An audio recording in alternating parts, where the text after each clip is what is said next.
Hello po mga kababayan, kamusta po kayong lahat? And once again, welcome back to another episode of Simply Talkies Vlog. So, pag-usapan muna natin mga kababayan ay itong mga ilang accomplishment ng Marcos administration. No, malamang bombarded kayo sa mga very pessimistic issues tulad nung PIDEA leaks at ni The Puncher.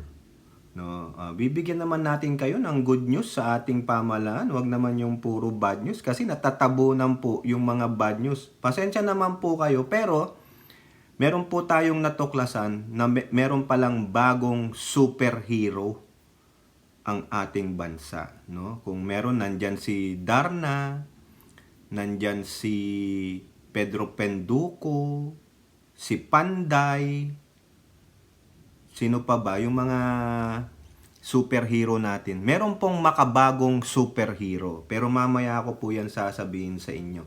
So bago tayo magpatuloy, tayo po ay magbibigay-pugay sa lahat ng ating channel members, followers, subscribers, nagla-like at nagsishare ng ating mga videos, sa mga nagbibideo replay, sa mga nagsishare ng kanilang blessings through super thanks, super stickers, and super chat. At ganun din po sa mga katuwang natin dyan sa chat box ng ating video premiere kung meron man po. At doon po sa mga naka-background, no, tuwing meron tayong video premiere, maraming salamat din po, no.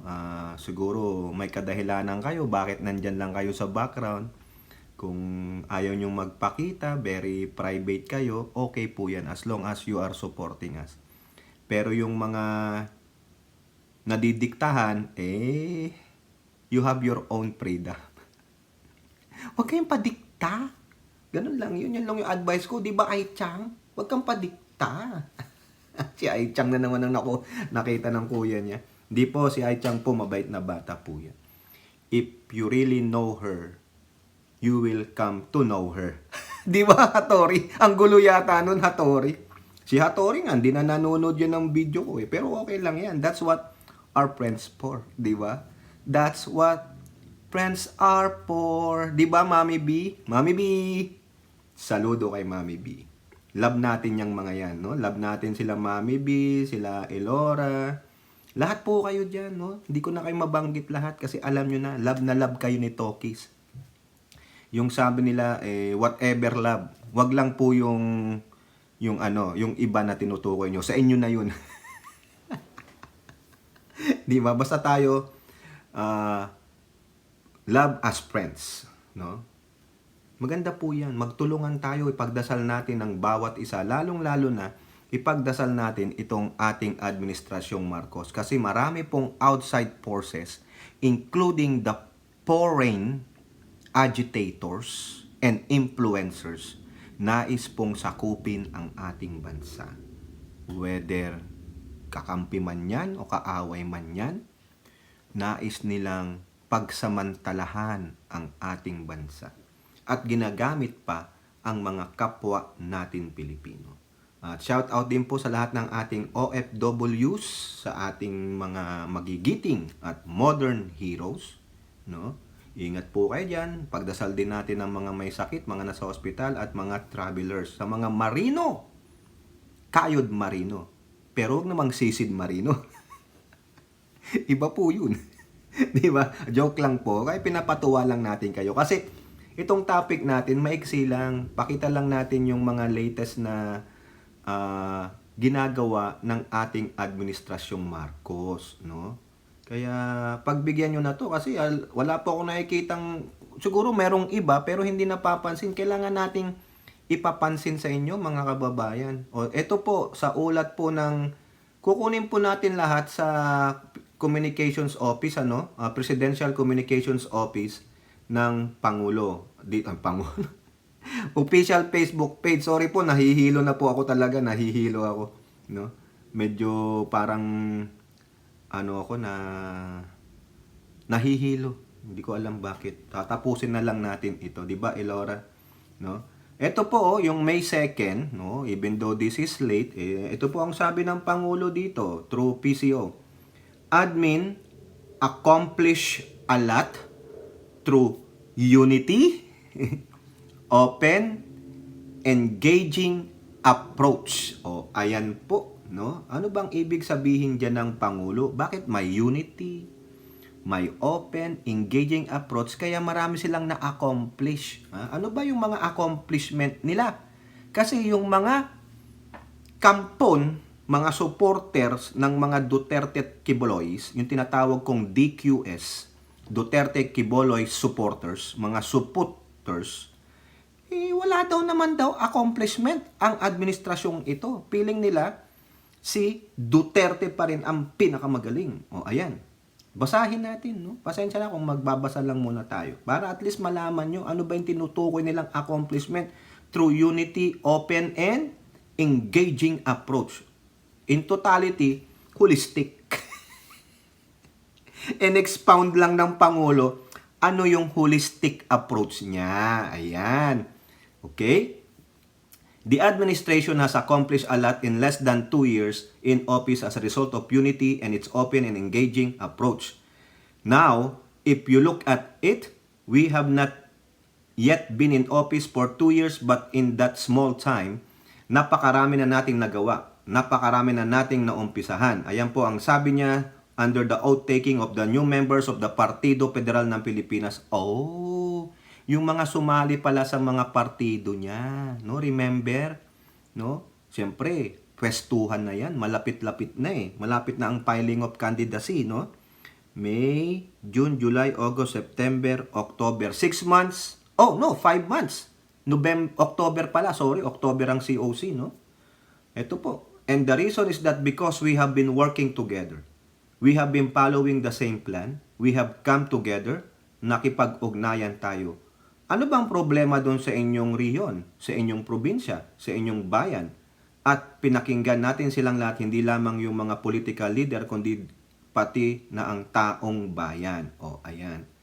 The administration and its partners working in unison created good results, the President said. He called on the PFP members to continue strengthening the party. Marcos expressed hope that the people will support the PFP in next year's election because maliwanag na ang taong bayan dito sa Pilipinas ay talagang sinasabing maganda itong ginagawa natin sa nasabay-sabay tayong tumutulong. O ayan, ano po ba yon ha? Di ba yung bagong Pilipinas, rally nila, yung nagbibigay po sila ng tulong sa mga bayan-bayan. No? Nandiyan po ang leader ng lower house, si Speaker Martin Romualdez, together with his fellow congressman. Nandun po yan, may mga videos po dyan. Punta po kayo sa RTBM YouTube channel or sa official Facebook page ng RTBM. Makita nyo po yung mga ginawa nilang mga pagtulong. At ang presidente mismo, pumupunta sa mga bayan-bayan para magbigay ng tulong sa mga magsasaka, nagbibigay ng land title sa mga agrarian reform beneficiary. So, yung mga nagsasabing walang naitulong, wala. Ano pa ang sabi ni Representative Taguig? Ano ba yun? Sa Taguig City, sino ba yung babae na yun? Pasensya naman po, nakakalimutan ko. May short-term memory loss po ako. 1.7 trillion of investments na ang pumapasok sa bansa. So, wala yun. 108,500 jobs ang ma-accumulate nun. So, wala yun. Walang accomplishment. So, si Digong pa rin. Anong na-accomplishment ng Digong ninyo? Magpakatuta kay Xi Jinping. Oh, ayan, di ba? Okay. Ito po, the PFP, Lakas CMD, hugpong ng pagbabago. Oh, di ba itong hugpong ng pagbabago kay Tamilmil ito? Yung Lakas CMD, grupo ni Speaker at ni Gloria, Partido ng Masang Pilipino, hindi ko po kilala yan, and guest candidates from other parties comprise the Unity Alliance in the run-up to the 2012. Noong 2012 pala ito. Pero mukhang si Tamilmil hindi nakasama dyan. Mabuti naman. Okay. So marami pong mga partido ang gusto. Yung pong partido ni former Senate President Tito Soto, sabi niya naka-alyansa kami sa Pangulo. Pero hindi pa yung talagang totally affirmation. Ano ba yung kanila? Nakalimutan ko po no? Pasensya naman po, no? Okay. So next, ito po, no? Yung trade sa SOCOR, no? South Korea, no? Palalakasin po ang trade natin sa South Korea. O ito po, trade with SOCOR important. PBBM. Di ba? President Marcos said the Philippines is seeking more trade with South Korea to further boost relationship between the two nations. Yung mga upa-upa. Di ba? Kimchi-kimchi. Pali-pali-pali. Sarang Hamida po. Di ba? Sarang Hamida. Di ba? May mga ganun-ganun nila. Elora ay tiyang. I-connect mo daw, i-connect mo. Walang yan. Ako nanonood po ako ng Korean drama. Yung natapos ko nga po, yung Alchemy of Souls. Sa Netflix lang po, Netflix lang. Yung Queen of Tears. Di ba? Queen of Tears. Di ba? Ang taas ng rating nun. Crash Landing on You. Pero yung gusto ko yung mga zombie. Yung The Kingdom. Ang ganda nun, The Kingdom. Tapos The Kingdom, The Ashen, ganun. Dami. Inantay ko nga po yung pati yung The Grey. Parasite The Grey. Ang ganda rin. Yun lang po, pero may caption eh. Tagal-tagal ko na nanonood ng Korean drama. Di pa rin ako makaintindi ng Korea. Pero ang mga wala pa rin po akong gaano matanda ang mga pangalan nila. I'm sorry to our Korean friends, no? Meron din naman kaming Korean friend dito, pharmacist pa nga, no? Pero she's fluent in English na. Pero yung husband niya, siguro fluent na ngayon. Tapos yung nakilala naming kaibigan, yung may-ari ng yung lutuan ng noodles, Mongolian yung Mongolian noodles, yung iluluto. Nakilala namin. Tuwing bibili kami doon, dinadagdagan kami. Tataka yung mga empleyado. Ba't ang dami nito? Sasabihin lang ng may-ari. Excuse me, friend. Mga connection. No? Kasi nakilala namin sila eh. Through that common friend of ours, the pharmacist. No? Mababait naman po ang mga Koreans. No? Sarap nung kimchi. Diyan po sa San Diego, may mga taga San Diego, may masarap na kimchi. Doon ko na-discover yung isang brand ng kimchi. I'm not gonna promote it, no? Pero ang sarap. No? Pero kung bibili kayo, tingnan yung dalawang muka ng batang lalaki. Yun. Ang sarap. Halos maubos ko yung ganito na botelya ng kimchi. No? Tuwing patay naman ang kanin doon. Mga kababayan, ang sarap talaga. So, yung mga upa-upa. Di ba, Elora Aichang, hanap kayo ng upa ninyo. So, palalakasin po natin ang trade natin sa SOCOR. No? Increasing the exchange between the Philippines and SOCOR will benefit both countries, ayon po kay Pangulong Bongbong. What we are now trying to do is to promote the partnerships that we have begun in the past so that the exchange between our two countries will increase and will be mutually beneficial to both the Republic of Korea and Republic of the Philippines. Ano bang mga ini-import dito? The relationship between our two countries has been ongoing for 75 years now. Ay, grabe naman pala. Naalala nyo ba yung Battle of Yultong? Di ba si Jinping, the Battle of Yultong? Kung hindi nyo po alam yung Battle of Yultong, na lang po yan. Search na lang po. At meron din tayong may gusto rin pong gawin ng Pangulo dyan tungkol sa free trade agreement sa Korea. Ano po ba yung mga pwedeng gawing mga trade natin sa kanila? Ito po. There are so many areas, the semiconductor, the automotive parts, di ba? Nandiyan ang Kia, nandiyan ang Hyundai. Ano pa ba yung mga kotse nila? Kia, Hyundai, may isa pa eh. Tapos yung Samsung, di ba? Yan yung mga electronics at kotse, di ba? Fruits, we're already exporting many great fruits to Korea. Oy, wow! Adding the tropical fruits like avocado included by South Korea on its product list could have reduced tariff rates. Di ba? Pero ang Korea, ang galing mag-ferment ng mga yung pang-kimchi. Di ba? Ngayon, gusto pa pong paunlarin ng ating Pangulo ang ating free trade agreement with them. No? Ito po. Bigyan na lang natin ng separate kasi may separate balita po yan para at least maintindihan natin ito. PBBM sees PH SOCOR free trade agreement ratification this year. So meron ng existing free trade agreement, ira-ratify lang for better exchange of products. Pag sinabi nyong free trade agreement, lower tariff. Yan po yung isa sa mga features ng free trade, no? Minsan wala ngang wala ngang tariff eh. Basta babayaan na lang pumasok yung mga trades eh. As long as it will produce a better economy for both countries. No? Wala na yung mga kung ano pang mga P na ganyan. Dito merong NAFTA, di ba? North American Free Trade Agreement, no? The President pointed out the FTA could give Philippines products reduced tariff rates. So, tama tayo. Di ba, Ai-chan? Tama tayo. Kaya yung ibibili mo sa aking ramen, free trade yan. Kayo po yung mga naniniwala sa mga biro-biro ko kay Ai-chan. Biroan po namin yan na magkakaibigan pero wala pong katotohanan. No? If you don't know me, you don't know me. So you better know me. Di ba, Ai-chan? Oh, kaya mainggit kayo dyan. Kayong mga gullible, no? Mga suckers kasi kayo. Pasensya naman yung tatamaan, ano? Pasensya na. Yung bunganga ni Tokis masyadong blunt. Kung pikong kayo, edi pikong kayo. Kung pikong kayo, talo kayo. Oo. Diba? He noted, however, that South Korean National Assembly is yet to ratify the FTA signed between the two countries. I think so. I think we will get it done. I think we will get it ratified. It's important to us. O, diba?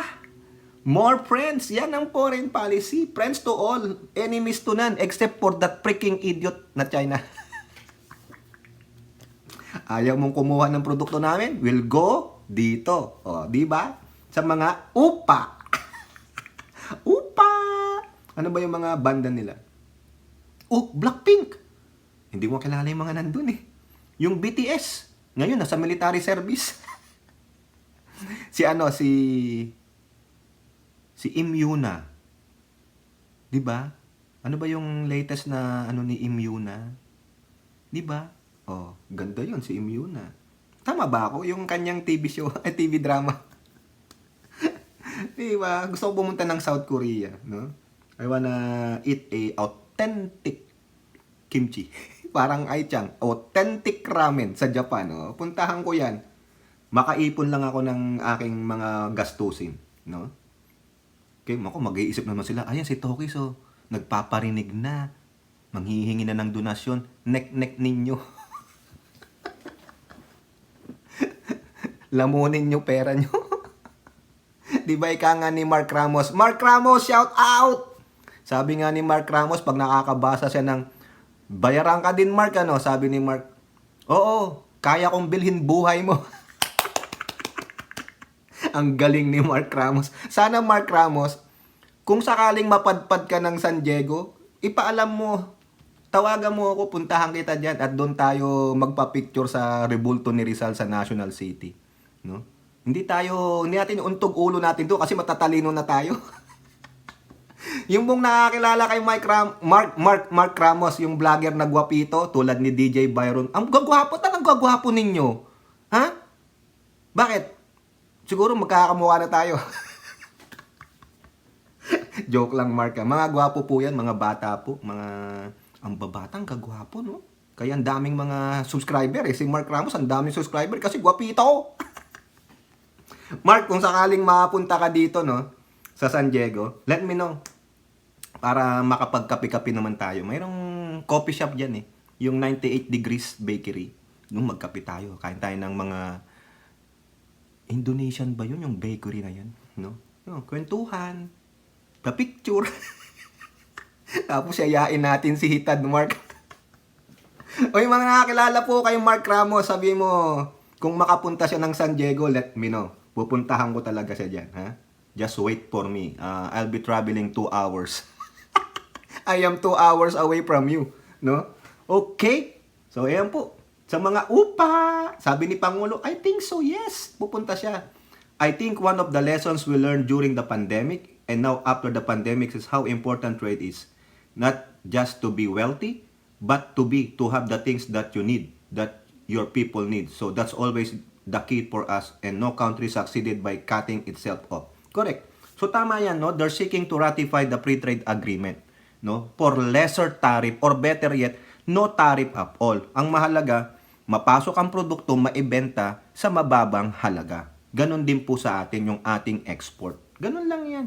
No? Ngayon, kung may iba kayong pananaw dyan sa free trade agreement, then so be it. It's up to you. Basta ako, kung ano po ang layunin ng Pangulo, yun po yung susuportahan ko. Tulad ng sinabi ko sa inyo, I stand with him. No? Sa West Philippine Sea, dito sa ginagawa niya, pero minsan kinakalampag ko po siya kasi sobra po siyang manhid. Ay, hindi naman po manhid si Tokis. Okay? Next, kung meron tayong free trade agreement sa SOCOR, sa South Korea, sa mga upas, meron din pong komunikasyon ang ating Pangulo dito sa mga kapitbahay nating Indians, no, sa India. O, ito po, latest lang to. India's biggest port operator eyes Bataan for expansion due to PH stable leadership environment. Nakita nyo? Kaya pinagdiinan ko yung stable leadership. Hoy! Mga digonggong! Mga despicable supporter ng digonggong Dutertes. Stable leadership. Tapos pababain nyo, pinagre-resign nyo. Yan na lang. Diba? Yang word na yan, stable.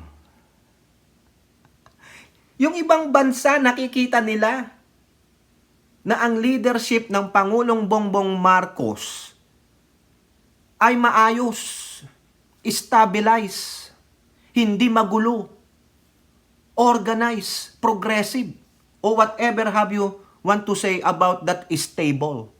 Yang stable, hindi pa yung kulungan ng kabayo yan, ha? Baka ibang ibig sabihin. Diba? Diyan na lang, oh. Sige nga. Bakit itong India, one of their biggest port operator, ay gustong magnegosyo sa ating bansa? Dahil nakikita nila na ang gobyerno ng ating bansa ay maayos. Ha? Marunong gumalaw, pakisamahan ang mga ngalakal, ang mga lider ng bansa. Oh, tapos kayo, anong gagawin ninyo? Ha? Diba? Ngayon may question sa stable leadership. Sige nga, sabihin nyo kung hindi stable ang leadership ng Pangulo. May nagreklamo na bang mga pulis at militar? May nagreklamo na bang mga politiko? Tingnan nyo nga ang lower house, suportado nila ang Pangulo. And how can you impeach the president then? The only way you can remove the president is to kill him. Or stage a rally like in those on the year 1986. But that thing will not happen again. Yan ang ginagarantiya ko sa inyo. Dahil meron ng lalaban sa inyo. Kung hindi lang hinarangan yung mga loyalista noon na magpunta ng Manila, hindi mangyayari yung 1986 na yan. Di ba? Baka natuloy na yung Bataan Nuclear Power Plant. Oh, di ba? Hindi tayo mamoblema kahit paano sa kuryente. Diba? Balita nga sa akin, tapos na pala yung Bataan Power Plant na yan bago pa ma-depose si Pangulong Marcos Sr. Go signal na lang niya. Kaso itong mga gago na ito, inunahan na naman sila tulad nung gagawin nila kay Pangulong Bongbong Marcos. Hindi mangyayari yan. Hell will break loose, mga kababayan, sabi ko sa inyo. Di ba, Mami Peng? Oh, correct me if I'm wrong, Mami Peng. O, ito po, basahin natin, ha? An official of India-based Adani Ports and Special Economic Zone Limited, o ito po yun, APSE Limited, is planning to invest in the Philippines because of the stability in regulation and business environment under the Marcos administration. Tignan ninyo yan. One of the biggest, pinapunta siya dyan para i-pitch yung plano ng Indian government. O ano naman ang gusto ng Indian government dati? Naalala nyo yung kanilang prime minister ba yun o presidente? Pasensya naman po, I'm sorry, Indian government. Ha? Pumunta yung leader nila. Ano sabi? We can help you to build your ship. Di ba bumili nga tayo ng Bramo sa kanila? O nag-o-offer pa sila ng mga military aid. Kung gusto nyo, bili kayo ng armas sa amin, gawan namin kayo. Bumili tayo ng Bramos. Pasalamat kay Duterte, nakabili na. O, bumibili pa ang Pangulo. Di ba? O, at least meron tayong Bramos. Ang gawin natin, itali nyo dyan si Duterte, yung mga minion niya, padala nyo sa China. O di kaya pag tinest ninyo, Bagsak nyo sa South China Sea, yun, dun, para, yun, mawala ng mga gago. Oh. Ito po ang sabi ng representante ng APSES na si Managing Director Karan Adani. Oh, hindi ko na talaga mabasa. Mami B, pahiram ng ano mo, reading glasses mo, Mami B. Your Excellency, as a private sector, what we always look for is stability. Stability in the regulation, stability in the environment that we are operating in. That is what, as you said, you are providing.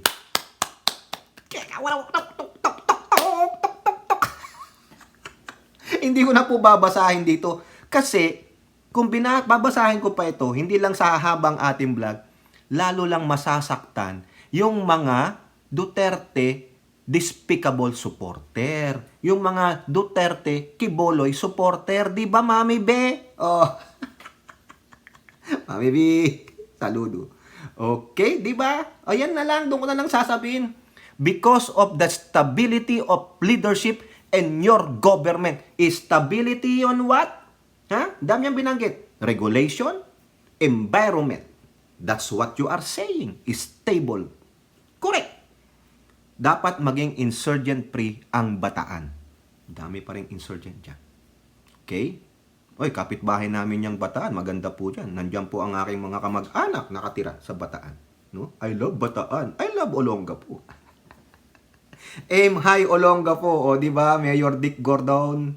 O. Ano pa, mga kababayan? O, yun lang muna, no? Kasi ayoko nang pahabain ito. Basta at least, meron pa. No?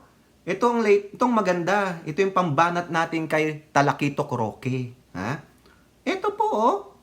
Ano ang sabi dito sa PCO? No? Ini-echo nila yung sinabi ng ating Pangulong Bongbong Marcos patungkol sa World Press Freedom.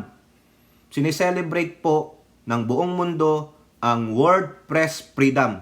Ha? Ito po ang mensahe. Nandito po sa Presidential Communication Office. On this World Press Freedom Day, the PCO reaffirms, meaning again, its resolute commitment to upholding the freedom and independence of the press, ensuring respect for and the protection of their rights, and securing their welfare. We recognize the myriad challenges journalists and media organizations confront as they carry out their vital duties. The PBBM administration remains steadfast in its endeavor to foster an environment where journalists can practice their profession free from fear of threats, reprisals, and violence. Guided by President Ferdinand R. Marcos Jr.'s commitment to defend press freedom, protect media workers, and support journalists in their mission to fight misinformation, disinformation, and malign influence, PCO shall be a partner to a free, independent, and responsible press in ensuring that these commitments are delivered and sustained. O ayan, Harry Roque, kayo dyan nakampo nyo sa SMNI, bakit kayo umangaw-ngaw na kinokurtel ang inyong freedom of the press ng presidente, ng First Lady? The first place, hindi ang first couple ang sumusuppress ng inyong freedom, kayo na rin dahil sa kabalbalan ninyo. Kaya kayo na-suspend ng NTC, indefinite suspension, because of your own doing. Tapos isisisi nyo sa first couple o sa presidente. Ito, anong sinabi ng PCO? Reaffirms. Reaffirms, hindi lang po ito bagong sinulat, kundi meron ng sumulat sila dati that we are protecting. You are free to exercise your freedom of the press. The welfare of the journalist, hindi kami magko-curtail niyan. When who are we? We are bound by the law. Ano yon? Yung Commission on Human Rights. Tapos kayo, just to malign and viciously attack the first couple or the President Bongbong Marcos, itong sasabihin ninyo. Di ba, Harry Roque? Ilang beses ka nagsalita ng ganyan? Even your mga vloggers, influencer nyo, dyan sa maisog-isog rally ninyo. Kina-curtail ang inyong karapatan, ang inyong karapatang magsalita, speech, freedom of the press? The hell no. Kayo ang gumawa ng sarili ninyong multo. Sino bang iba pang media na katulad ninyo ang dumedepensa at ngumangaw-ngaw na kino-curtail ang kanilang freedom of the press? None. It's only SMNI. Diba? Kasi kayo ang baluktot. No? Mga unggoy kasi kayo. Okay? So, at least yan, nasupalpal sila.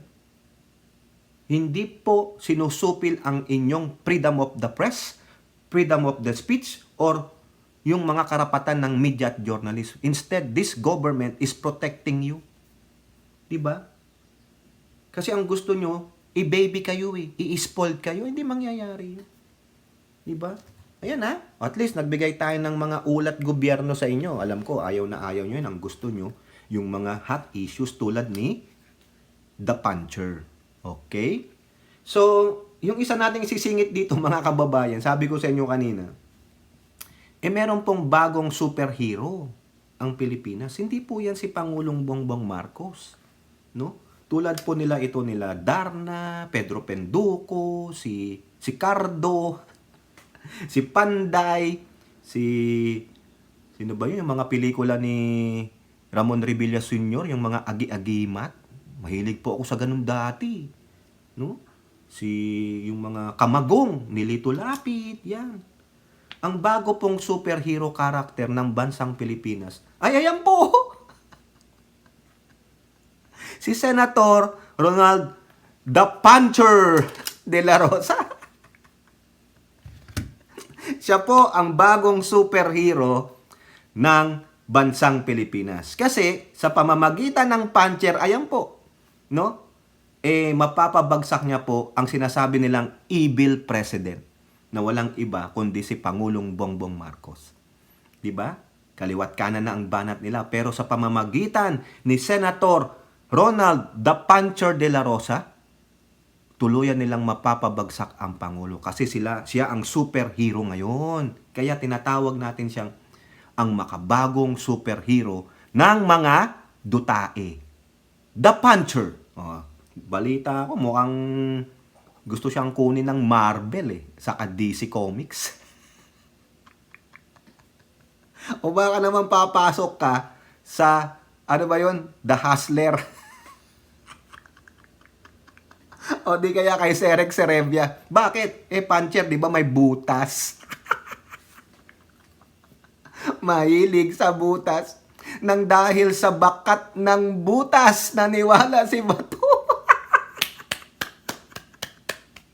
Ay, ano ba yan? Ilorat ay tiyang. Dahil daw sa na-photocopy yung butas. Ba't di kaya i-photocopy ni Bato? No? O di puncher yung ulo niya. Ano kaya lalabas doon? Malamang, pag pinotocopy ang ulo ni Bato, isama mo si Mamang Kalbo, ayan po ang lalabas. Ganito po ang new breed of hero ng mga Duterte. Butas-butas. Mamaya ibang butas na yung mapapotocopy ninyo. Di ba? Senator The Puncher. I am the Puncher. Ano ba talaga, mga kababayan? Ito o ito? Alam ni Pacquiao. Ito ang authentic Click, click, click, click. Parang may katunog parang may katunog to Maingay. Maingay pala yung puncher mo, Bato. Sige, Xerox copy ninyo. Ayan po ang lalabas. Parang merong third eye si Bato. Ano ba siya? Cyclops o Triclops? Di ba, Mami B? Ay, may sungay siya. Yung sungay niya, yung si Mamang Kalbo. Gawan nyo nga ng memes. Gawan nyo ng memes, mga kababayan. Eto pa. Loko naman tong si Munting Tinig, Tignan ninyo yung pinagagawa ni Munting Tinig, mga kababayan. Yung vlogger na Munting Tinig, tignan nyo ang kalokohan nito. Tingnan ninyo. Yari ka dito, Bongbong. Tatay Digong, kami ang tatlong bugok. Tatlong kalbo. Nako, pinagsama-sama ang kalbo. Pwede bang isama nyo na rin yung isang ulo ng kalbong vlogger? Yung bayad-bayad ba yun? Mami B. Ay, grabe Grabe po. Okay? So, yan po mga kababayan, ang bagong superhero ng mga dutae ay ayan po. Ang bigat ng ebidensya niya. The Puncher. Okay? So, kayo po, ano pong inyong masasabi? Comment down below. And don't forget to like and share. Hope to see you on the next videos. Bye-bye. God bless.